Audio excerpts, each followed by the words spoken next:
Baik Bapak Ibu Saudaraku yang dikasihi oleh Tuhan, sungguh luar biasa semangat dan sukacita kita semua di dalam Tuhan.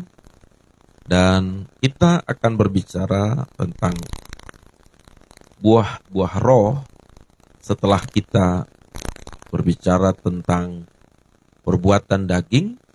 Nah, jadi saya harus terus mengingatkan, Paulus dengan tegas mengatakan orang yang masih hidup dalam perbuatan-perbuatan daging yang dijelaskan dalam Galatia pasal 5 dari mulai ayat 19 itu, bahwa orang yang hidup dalam perbuatan-perbuatan daging tidak mendapat bagian dalam kerajaan Allah. Dia mengatakan tidak mendapat bagian dalam kerajaan Allah. Nah, itu dari satu sisi orang yang hidup dalam perbuatan-perbuatan daging.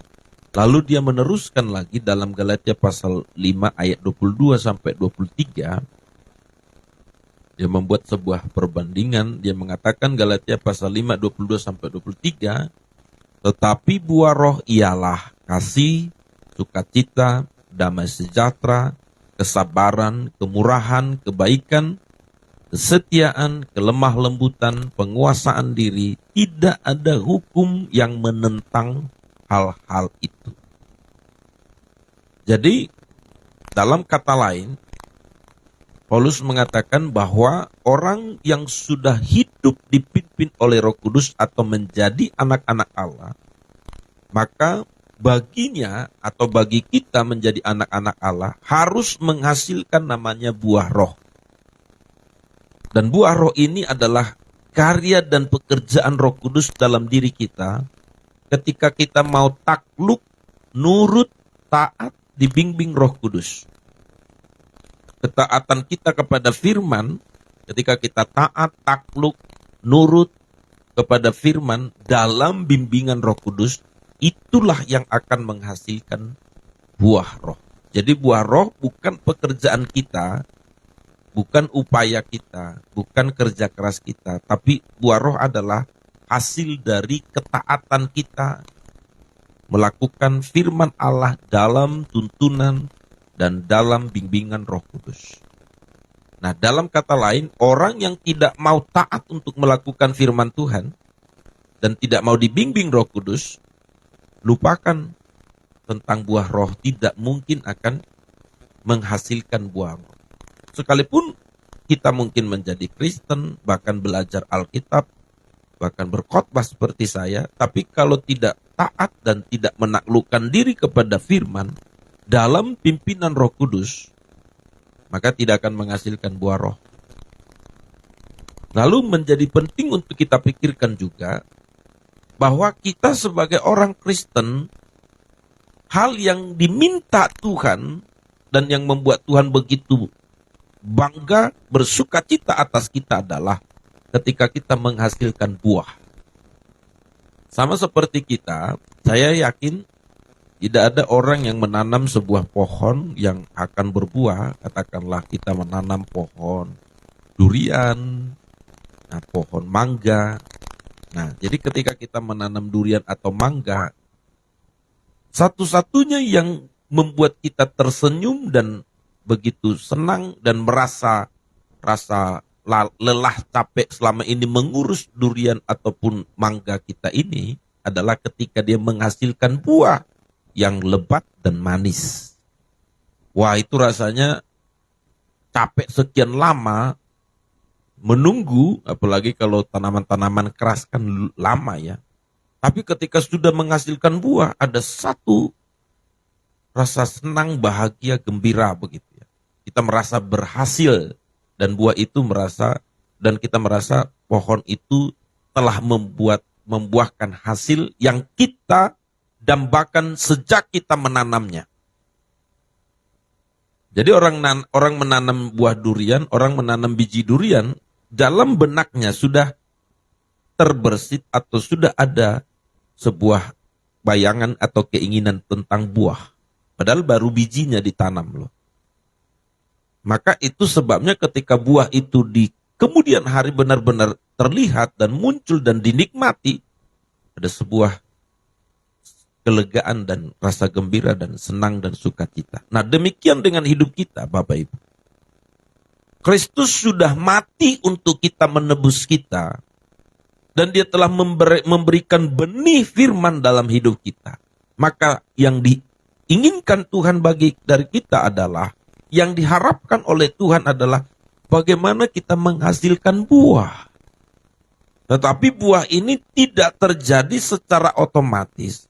Buah ini buah ini terjadi ketika kita tetap tinggal di dalam Kristus dengan ketaatan, nurut atas firman-Nya dalam pimpinan Roh Kudus. Sama seperti buah durian tadi dan buah mangga tadi. Dia mesti tetap tertanam pada tanah yang bagus dan tetap harus dipelihara dan dijaga pemiliknya, disiram, dipupuk, dan terus dijaga. Maka pasti akan berbuah. Demikian kita, Bapak Ibu. Kita sudah tertanam di dalam Kristus. Kita sudah ditanam di dalam Kristus, dikuburkan, atau kita sudah berada bersama dengan Kristus. Maka Roh Kudus selalu menuntun kita, seperti seseorang menyiram, menjaga, memelihara. Nah, hanya perbedaan kita dengan tanaman atau dengan mangga atau durian tadi apa? Kalau mangga dan durian tidak membantah kan? Tidak bisa mengelak. Nah, kita masalahnya bisa mengelak. Itu persoalannya.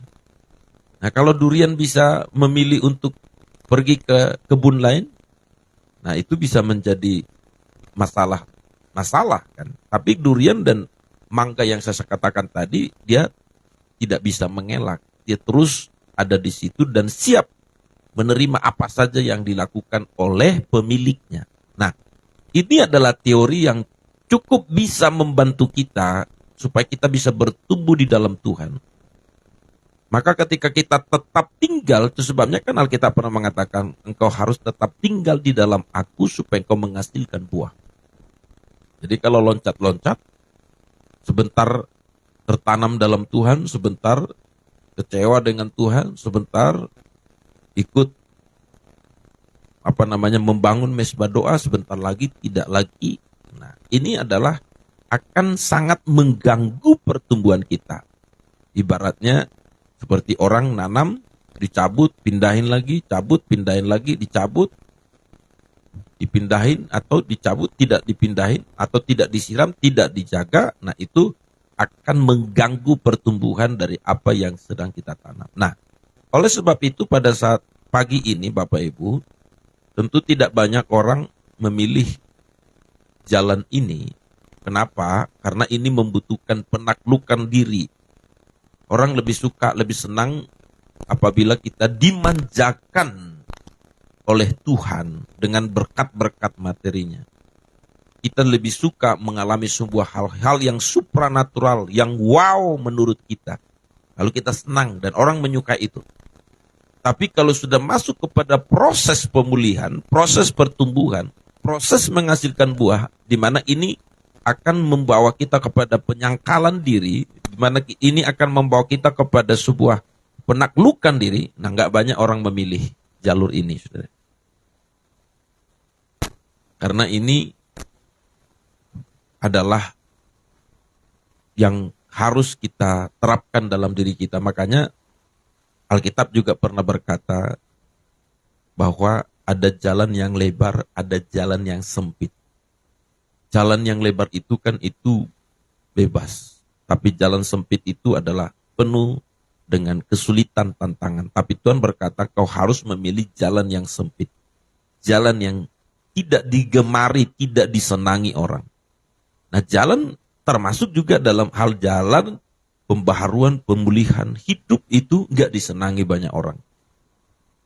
Tetapi Bapak Ibu Saudara bersyukur pagi hari ini kita masih memberikan hati untuk terus mau, terus diubahkan Tuhan sampai menghasilkan buah. Yang setuju katakan amin. Maka pagi ini kita akan berbicara buah roh, yaitu sukacita. Nah, saya harus ingatkan lagi, bicara tentang buah roh, kan Paulus tidak mengatakan buah-buah roh, tapi dia mengatakan buah roh. Jadi artinya buah itu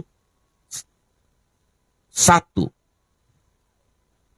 singular, bukan plural, bukan jamak tapi singular. Itu artinya satu, tunggal. Jadi buah itu adalah satu dalam 9 rasa, itu dalam bahasa sederhananya. Jadi bukan 9 buah ya. Ada satu buah sukacita, buah kasih, buah damai, buah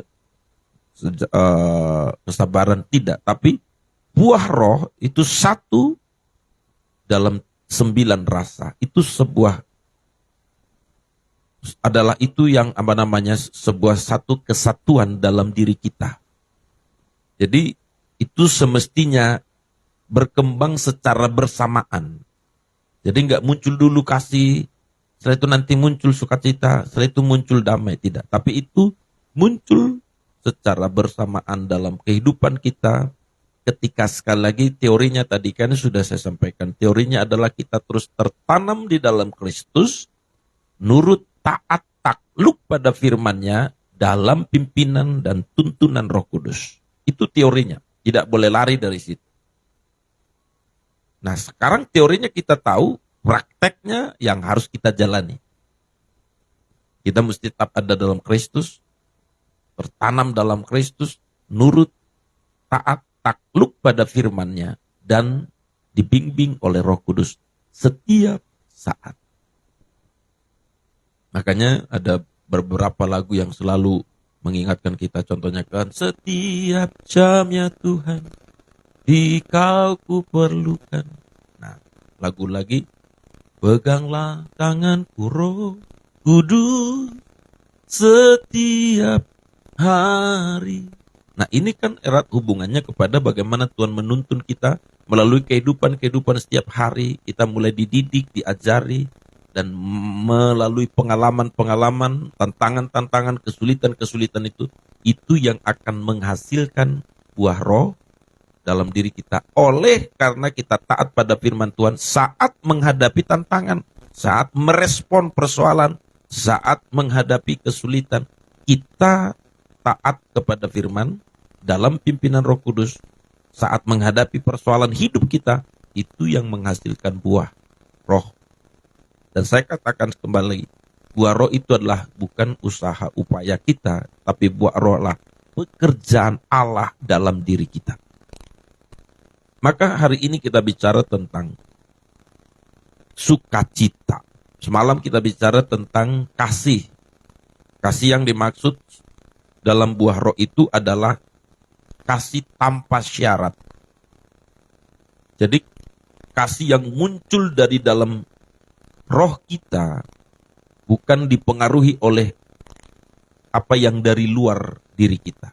Jadi ini tidak ada buah roh kasih itu, tidak ada urusan apa dia saudara, satu stambuk, satu sekolah, satu kampung, satu marga, satu darah, dan lain sebagainya. Tapi kasih yang dimaksud dalam buah roh itu adalah kasih tanpa syarat, dan itu tidak dipengaruhi oleh dari eksternal, tapi dari internal. Sama seperti Yesus mengasihi manusia, bukan karena manusia punya syarat untuk dikasihi, tapi itu muncul dari diri Allah sendiri.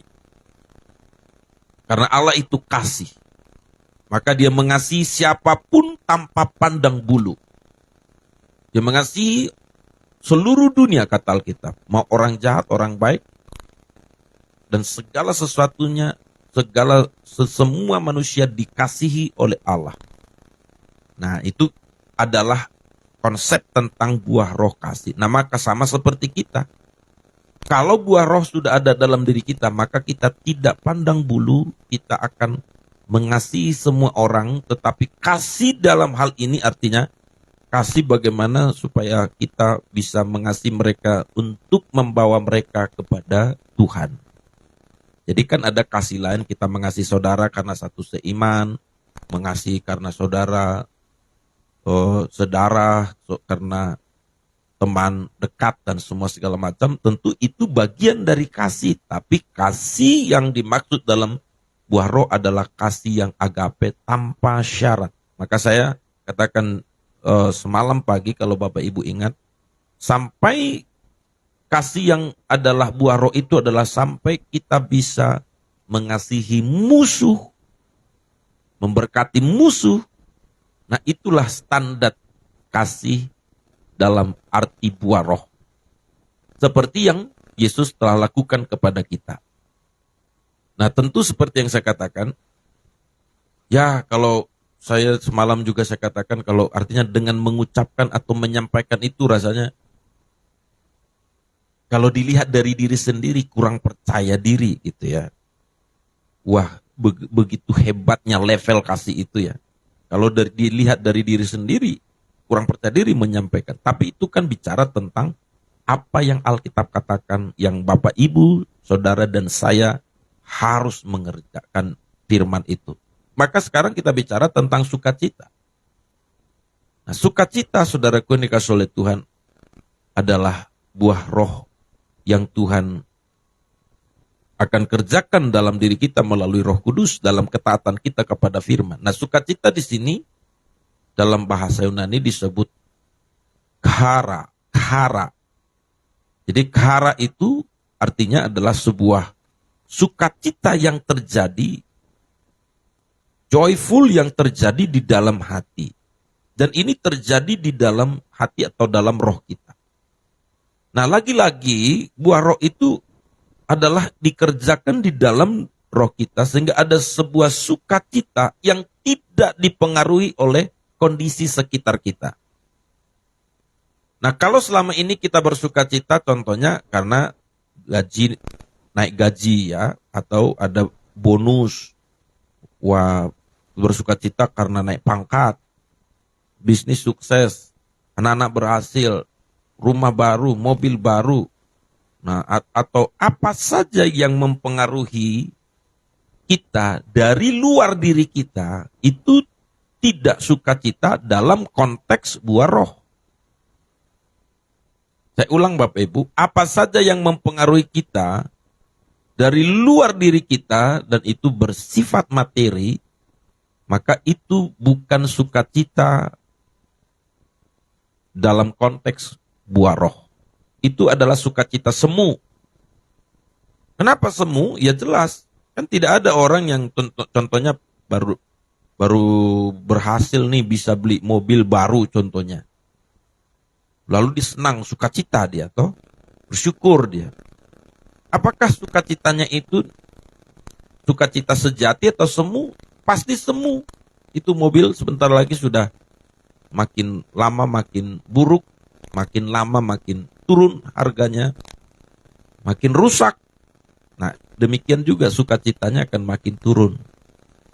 Tidak adalah saudaraku yang dikasihi oleh Tuhan, orang pada saat beli mobil baru, sukacitanya tetap stabil sampai mobilnya udah rusak, udah dijual juga, atau sudah jadi rongsokan, tetap sukacita. Enggak mungkin. Sama seperti kita juga bersukacita pada saat katakanlah mendapat pasangan hidup, menikah. Waduh, satu hari itu sukacitanya luar biasa. Tapi apakah sukacita itu jadi kekal? Tidak, itu sukacita semu, lama-lama berkurang, bahkan sampai bisa berubah menjadi kebencian. Banyak orang kan yang tadinya sangat happy, sukacita pada saat menikah, tapi lama-kelamaan berubah jadi kebencian. Nah, itu yang disebut sukacita semu. Tetapi sukacita yang disampaikan oleh Rasul Paulus kepada kita yang adalah buah roh, yang dalam bahasa Yunani disebut khara, C-H-A-R-A, maka itu adalah sukacita sejati oleh karena Allah mengerjakan di dalam diri kita, atau sederhananya kan begini, itu yang hubungannya kepada berkat-berkat rohani. Jadi kalau tadi kita bersukacita atas berkat materi, itu semu sementara. Tapi kalau bicara tentang buah roh, dalam konteks buah roh itu khara, itu artinya sukacita yang terjadi dalam roh batin hati kita, oleh karena dikerjakan oleh Roh Kudus ketika kita mendapatkan namanya berkat-berkat kekal surgawi kita. Contohnya, waktu kita benar-benar mengalami dan bagaimana kita telah diselamatkan oleh Tuhan. Nah, itu akan membuat kita mengalami sebuah sukacita. Berkat keselamatan membuat kita mendapatkan sukacita kekal. Itu kekal selama-lamanya. Karena keselamatan kita itu, saudaraku yang dikasih oleh Tuhan, adalah berkat kekal dari Allah. Nah, ketika kita, saudaraku yang dikasih oleh Tuhan, menyadari betapa Allah yang begitu hebat dan luar biasa itu telah menyediakan bagi kita berkat kekal, yaitu rumah di sorga. Sorga yang begitu indah. Maka itu yang mendorong, membangkitkan sukacita kita. Sehingga kita akan tetap bersukacita. Karena kita percaya itu. Nah, itu yang disebut sukacita kekal. Yang mengerti sampai sini katakan amin. Makanya tidak heran Bapak Ibu, Paulus pernah mengatakan dalam Filipi pasal 4 ayat 4, kan dia mengatakan ayat yang sangat sering kita baca. Bersukacitalah di dalam Tuhan, sekali lagi kukatakan bersukacitalah. Lalu apa artinya ini? Nah, kita mesti melihat pada kala itu, konteks Paulus mengatakan bersukacitalah kepada Tuhan, sekali lagi kukatakan bersukacitalah, sebab pada kala itu Paulus tidak sedang dalam, contohnya dia dalam kesuksesan dalam secara jasmani, tapi dia sedang dipenjara karena Injil. Tetapi apakah Paulus hanya sekedar semacam penghiburan, seperti menghibur diri untuk mengatakan kepada jemaat Filipi bersukacitalah, sekali lagi kukatakan bersukacitalah? Tidak, itu sesuatu yang real, yang nyata dari dalam hidupnya. Karena kondisi fisik, kondisi lahiriah, kondisi jasmani, kondisi material yang ada di sekitarnya, termasuk pengalamannya di penjara, disesah, dianiaya, tidak mempengaruhi sukacita yang ada dalam dirinya. Sebab yang dia lihat itu adalah di mana ketika dia ada di dalam Kristus, dia mendapatkan berkat kekal, peneguhan, sukacita yang tidak pernah dipengaruhi oleh dunia ini. Itu yang dia tawarkan kepada jemaat Filipi. Bersukacitalah dalam Tuhan. Sekali lagi kukatakan, bersukacitalah. Nah, sekarang Bapak Ibu Saudara, ini menjadi pergumulan kita bersama.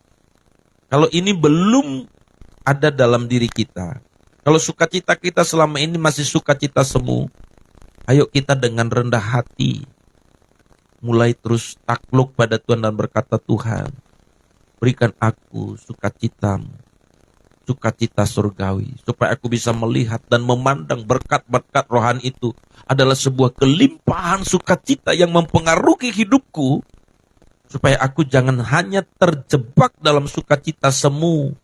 Aku hanya bergembira, bersenang, bersukacita ketika apa yang semu dan sementara.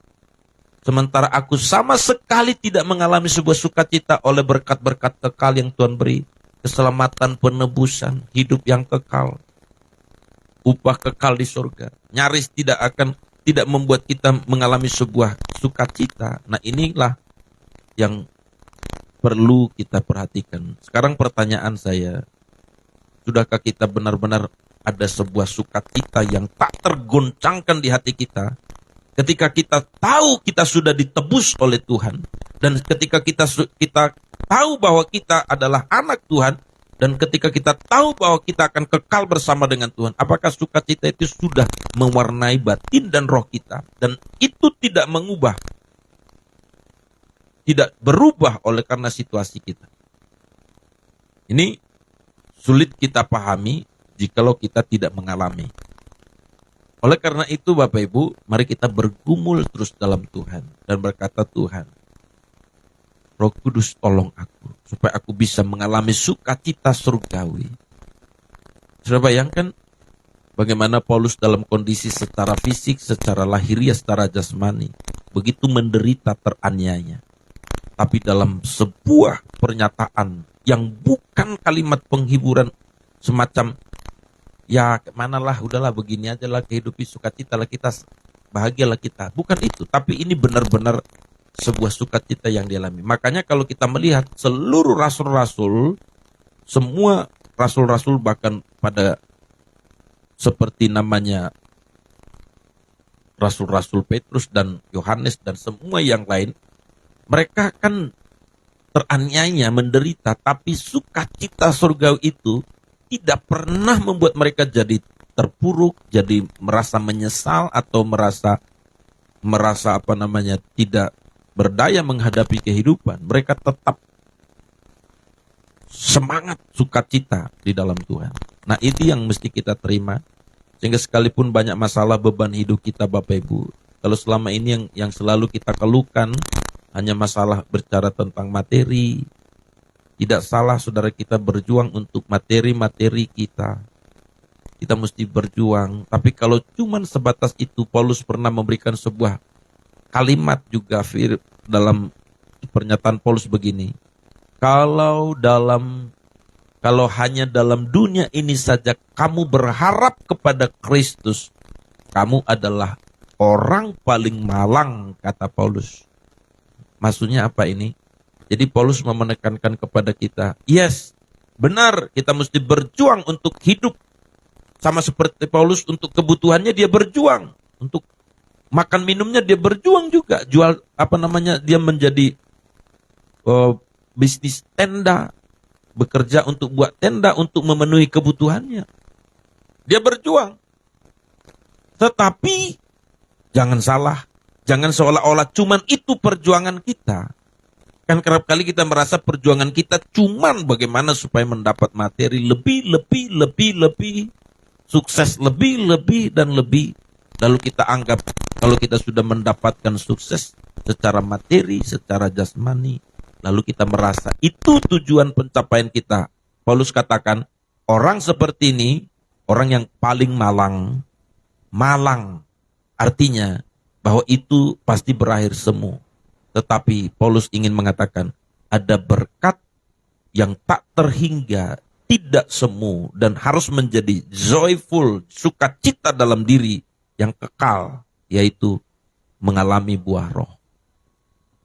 Saudara, kalau mungkin sedang mengalami kesulitan ekonomi hari ini, penderitaan, sakit, penyakit, atau apa saja yang sedang kita alami, jangan selalu fokus kepada hal-hal itu. Kita tentu berusaha, kita mesti berusaha untuk bagaimana supaya sembuh, kita berusaha memulihkan ekonomi kita, berusaha untuk berjuang untuk kebutuhan-kebutuhan kita. Tentu itu harus, kita mesti, anak Tuhan harus tetap punya kecerdasan, kerja keras, tidak boleh menjadi orang malas. Tapi ingat, bukan itu perjuangan kita yang sesungguhnya, tapi perjuangan kita sesungguhnya bagaimana mengalami berkat ilahi, sukacita kekal, sehingga apapun terjadi kondisi dalam hidup kita, tidak akan mempengaruhi iman kita. Dan ini bukan omong kosong, tapi inilah sesuatu realitas yang sudah dipraktekkan, dihidupi. Salah satu contoh sempurna atau satu-satunya contoh sempurna tetap mengalami sukacita sekalipun sudah mengalami penderitaan yang sebegitu berat, Yesus Kristus. Dia tersalib di kayu salib. Dan pada kala itu dia tetap berkata, Bapa ampuni mereka, sebab mereka tidak tahu apa mereka perbuat. Ke dalam tanganmu kuserahkan hidupku. Dia tidak menyesali itu, tapi dia menjalani itu dalam sebuah sukacita yang tak terpadamkan oleh penderitaan apapun. Amin. Buat firman Tuhan, kiranya firman ini memberkati kita Bapak Ibu Saudara. Jika Bapak Ibu Saudara diberkati Tuhan, katakan amin.